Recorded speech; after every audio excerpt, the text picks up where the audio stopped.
My neighbor, Mr. Miller, was always far too quiet, but the real strangeness began at night. At 2 or 3 in the morning, I would watch his car headlights crawl across my garden wall. Where was he going at that hour? And what was he carrying in his trunk? My curiosity was eating me alive like a worm, and in the end, it was going to kill me. It was one of those nights again. When the headlights died out, I crept into his garden in my pajamas. I heard a muffled sound coming from his garage, the high-pitched, ear-piercing scream of a saw cutting through metal. I held my breath and climbed up to the dirty garage window. The smell inside was so heavy I had to cover my mouth to keep from gagging. What I saw wasn't a workshop. It was a slaughterhouse.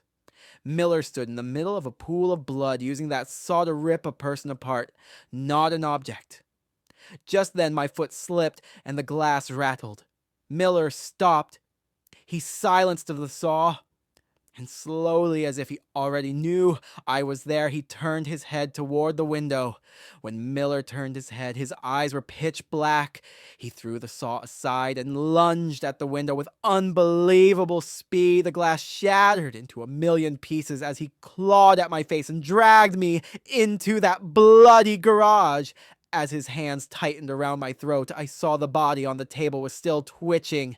Just another curious neighbor waiting to be dismantled. Miller leaned in and whispered with his rotting breath, "Looking is a sin, but seeing has a price." Whisper. Now it is your turn. Don't you dare close your eyes.